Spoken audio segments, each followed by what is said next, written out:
tidak hadir. Dia berharap datangnya itu wajib selalu disampaikan itu ya. Wajib. Ingin apa? Kalau wajib mungkin dia akan menyampaikan suatu mana duitnya yang 100 kalau dibayarkan kami akan cabut. Ternyata belum waktunya, dia udah cabut duluan gitu. Akhirnya ya uang ditarik kembali lagi ya. Kami berharap uang itu diserahkan. Kita mungkin sebagai penggugat juga dapat modus yang bukan modus ya, dapat bagian komisi ya 30% dari 100 M itu. Ternyata dia cabut. Nah ya sudah gitu. Bang, ini kalau dari keterangan Bang Fahmi Bahmid, kalau saya tanya, ini cabut bukan dalam arti sebenarnya, artinya dia ingin mendulukan kasus pidananya, Bang. Pidana selesai baru mungkin akan dihitung kembali ya, diajukan kembali. Nah, apa Bang persiapannya Bang kalau emang seperti itu Bang? Justru selalu kan kita bilang dia modus. Kenapa kami masukkan modus itu adalah dia sengaja, ini kan sudah masuk ke proses pidananya sudah berjalan, tiba-tiba dimasukkan gugatan. Dia mau menghentikan pidana ini sebenarnya. Ternyata mediasi kemarin gagal. Ya karena gagal, ya dicabut. Karena dia pikir sia-sia saya berjuang. Sia-sia saya berjuang sehingga ya udah cabut aja. Toh mediasi gagal. Cuma itu aja kok. Kalau dia mau menggugat lagi nanti, ya justru kami yang menggugat, bukan dia. Kita buktikan. Setelah putusan pidana ini diputuskan, maka kami akan melakukan gugatan kepada penggugat yang mencabut itu. Bang, apakah gugatan itu kan sudah dicabut? Tapi kan tadi kan bilang bahwa sebenarnya bukan dicabut, ya untuk fokus yang ke pidana. Apa ya bisa Bang secara hukum ya, Pak hukum nih? Setelah dicabut, bulan lagi bisa kan? Secara hukum bisa dicabut, nanti digugat lagi kalau ada landasan hukumnya. Tapi kalau halusinasi, apa yang mau digugat? Simpan juga halusinasi. Inilah bahayanya kalau konsultasi sama dukun hukum. Karena dasarnya dupa-dupa, kemenyan, sehingga apa yang hasilnya? Peralangan ujung-ujungnya halusinasi. Ini yang kita takutkan sebenarnya. Untunglah dengan bijak penggugat mencabut gugatannya sehingga kembali kepada jalan yang benar. Dan selama ini tersesat, bukan kami loh tersesat, justru penggugat tersesat selama ini. Kembali ke jalan yang benar. Monggo silakan lanjutkan pidananya. Jadi selama ini itu kan seperti kita katakan kemarin itu kan kue bohong itu. Jadi dia udah tahu bahwa kuenya kue bohong, dia cabut, tidak masukkan lagi gugatan barunya, tapi isinya nggak kue bohong lagi, kue lapis. Ya, jadi lebih padat dia daripada yang kemarin. Ya mungkin gini ya, kita tambahkan ya, kalau namanya gugatan itu dicabut, pasti ada dasarnya.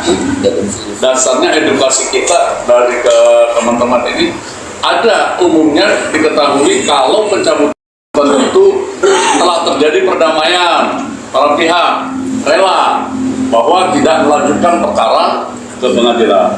Kemudian tidak cukup bukti, sadar si penggugat kalau penggugat aku tidak cukup bukti, akhirnya dicabut. Atau ada pelanggaran di dalam hal administrasi secara undang-undang yang diatur tapi tidak dipenuhi, itu yang umum, itu aja alasan gugatan, tapi tidak karena ingin fokus sesuatu. Semua fokus perdata itu kita tahu, hanya ya menyerahkan bagian dari surat menyurat dan bukti. Jadi itu enggak seberat di pidana, itu harus mencari kalian materialnya perkara.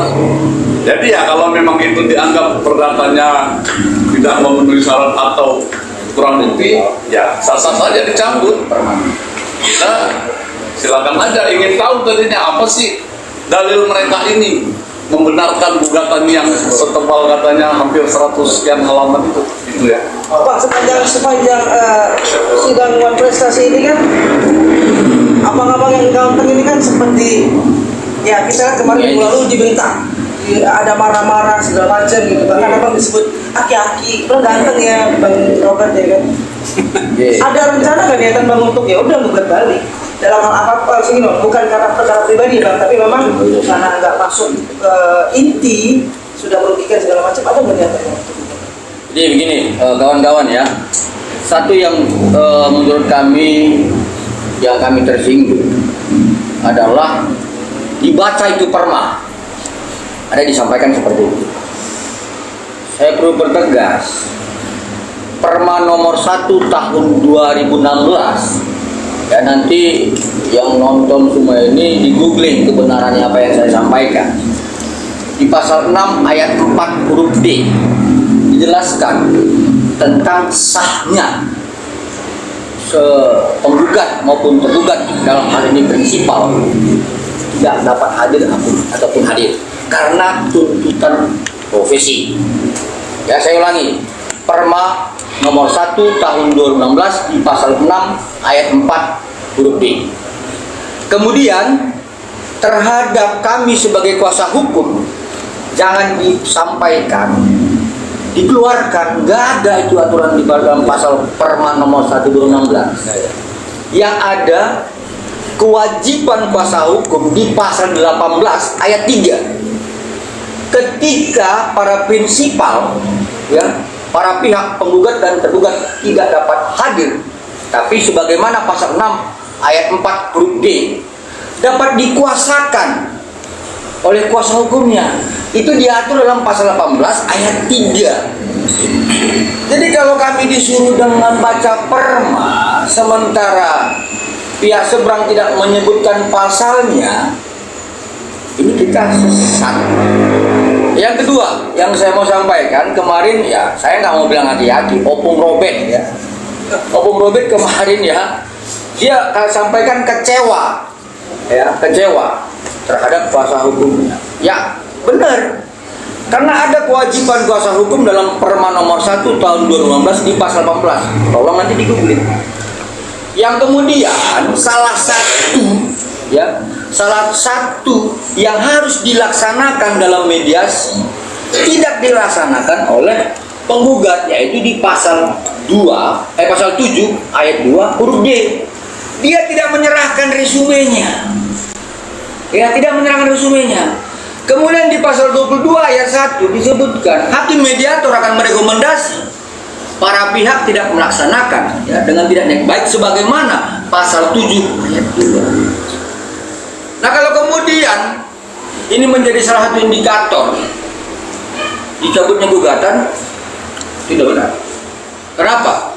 Majelis hakim yang memeriksa perkara ini bisa menolak terhadap tidak niat baiknya para prinsipal dalam melaksanakan mediasi sebagaimana pasal 22. Itu clear ya. Jadi jangan disuruh-suruh kami baca perma ya. Sampai pasal-pasalnya pun kami kuasai, apalagi Opung Robert. Ya kenapa Opung Robert kemarin kecewa terhadap kuasa hukumnya? Karena dia mengetahui pasal 18. Begitu Bung ya? Oke silakan Bung. Bang, tapi kalau keterangan kami sih pas media sesi kemarin tuh harusnya kan RG yang Bang harus datang, justru pihak kuasa hukumnya nggak wajib hadir Bang. Nah di situ mereka bilang kalau ya abang-abang ini yang salah gitu. Nah ini yang benar siapa nih Bang? Pasal berapa? Ayo kita gini loh. Undang-Undang 18 tahun 2003 di pasal 5 menjelaskan advokat adalah penegak hukum. Clear ya? Berarti yang ditegakkan hukum. Oke? Di pasal 14 dan di pasal 15 menjelaskan advokat yang menangani perkara berpendapat di dalam dan di luar pengadilan menghormati hukum. Clear ya?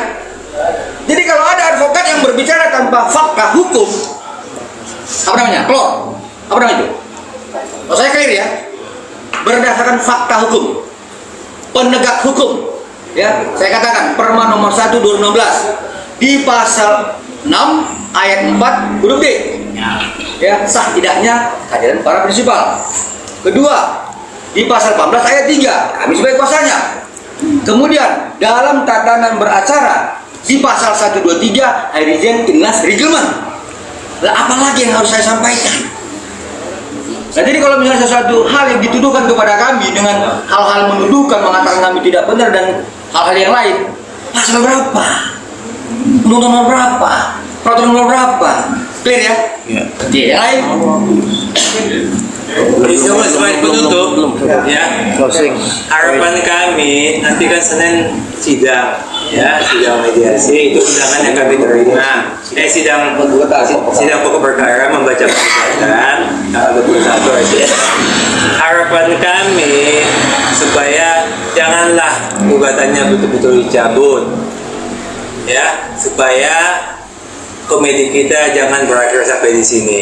Ya, kita mau lanjut terus komedi dengan gugatan prestasi ini. Demikian. Baik, terakhir ya. Kalau hukum mengatakan komedi, saya sebenarnya mau menyampaikan kepada terdakwa Nikita Mirzani, seharusnya beliau ini bersifat equal, ya, karena beliau telah memberikan kesempatan kepada jaksa penuntut umum memberikan edukasi, ya, terkait teori hukum pidana.